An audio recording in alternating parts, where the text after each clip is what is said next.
Calaroga Shark Media.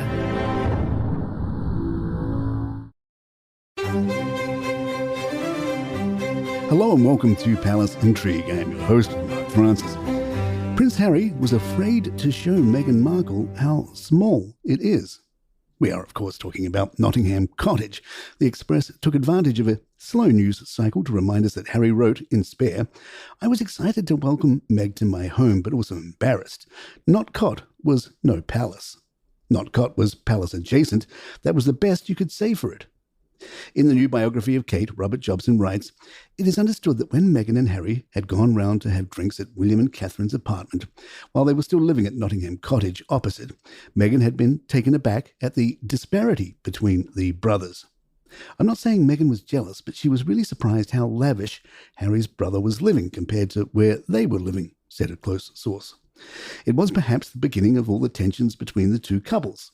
Meghan understood that William was above her husband in the royal pecking order as heir to the throne, but she thought Harry was also a royal prince, so he deserved more materially. Royal commentator Camilla Tominey has compared Meghan Markle to Kamala Harris in a piece titled, "Kamala Harris is the Meghan Markle of American politics." One wonders if that's a good thing. Perhaps we should skim the article. Tominey wrote, "There had always been something strangely familiar about Kamala Harris, but I couldn't quite put my finger on it, until she emerged from Joe Biden's shadow after the US president announced his resignation. The penchant for spouting word salad, the slightly awkward misplaced laughter, the courting of chat show hosts, the celebrity iPhone moments, the loathing of Donald Trump, the unfortunate bullying allegations. And then the penny dropped. Meghan. Kamala Harris reminds me of the Duchess of Sussex." Both Meghan and Kamala spout this sort of pseudo-spiritual psycho-babble that sounds perfectly progressive, but doesn't always make that much sense. The Duchess once declared, "Reflecting on where I came from helps me appreciate and balance what I have now." But on reflection, might she have preferred to have come up with Harris's now infamous catchphrase, "What can be unburdened by what has been"? I mean, if you heard Meghan uttering those words at some point during the Sussex's 2019 tour of South Africa, you really wouldn't have batted an eyelid, so accustomed had you become to her sociology degree speaking style.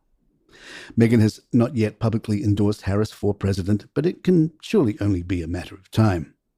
Heat World took a look at what a second Harry book might contain. Their source says it's going to be a tough spot for Harry to be in because this publisher is putting a ton of pressure on him to deliver some more salacious details on the royals. It's not exactly like his family have been very forgiving, so no doubt there's some feeling on Harry's part that he's got nothing left to lose. But if he wants any chance of a relationship, he'd be a fool to cave. The royals still can't believe some of the things Harry said in his book, and it will go down in history as one of the biggest betrayals of the monarchy in modern memory. For him to rub salt in the wounds again for his own personal gain would send him so far into the doghouse that there'd be no way back. It would ruin any chance of reconciliation. Harry is still extremely defiant about his book, and he insists that telling his truth was something he needed to do, whatever the repercussions. Looking back, he could have gone easier on Kate and dialed back his obvious disdain towards Camilla, but all in all, he's pleased with the way it turned out. He always assumed that the first edition of Spare would be something of a template for him to re-release and add to in the years that followed. The harsh reality is that there's very little to include at this point besides his experience being ostracized by the royals. Sure, he and Meghan could describe their love story more, but it's not as though they really could brag about how they've conquered Hollywood or won over the liberal US political elite. Any additional material would be construed as lame, and the fact publishers aren't lining up to write him a big check tells its own story as far as the perceived marketability. Royal expert Katie Nicholl suggests people are being pressured to take sides in the war between the brothers, and the Crown is winning out over the suits.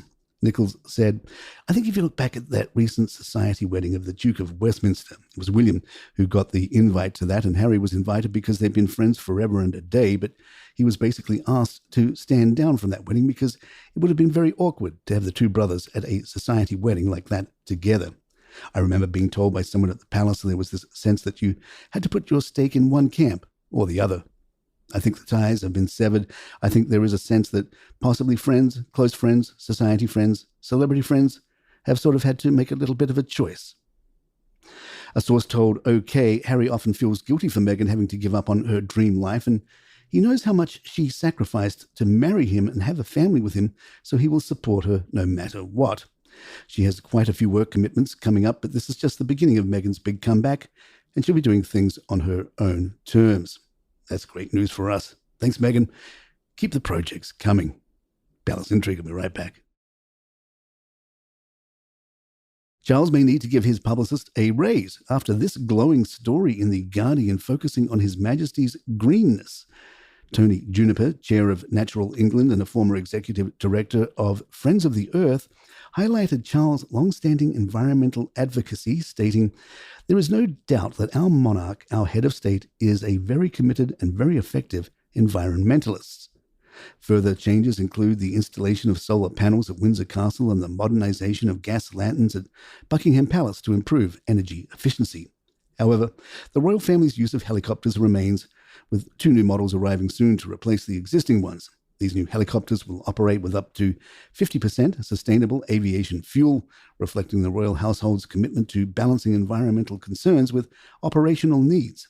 Last year, Charles appointed a new head of sustainability to accelerate his net zero ambitions. The royal household's report emphasized the urgency of addressing climate change and biodiversity loss, highlighting their role in taking action, demonstrating leadership, and inspiring others. Reflecting on Charles' environmental advocacy, Juniper said, "He's trying to be consistent in his personal life with a far bigger contribution that he's made, which is brokering agreements across chasms of disagreement that have dogged progress over many decades. His proud history of advocacy and change-making leaves him in a very strong position as monarch to embody those values." And there you have it. If you'd like to email us, our address is thepalaceintrigue@gmail.com. Please follow us on Spotify, Apple, or the app of your choice, and leave us some stars or a review if you're enjoying the show. I'm Mark Francis. My thanks to John McDermott. This is Palace Intrigue. Good times.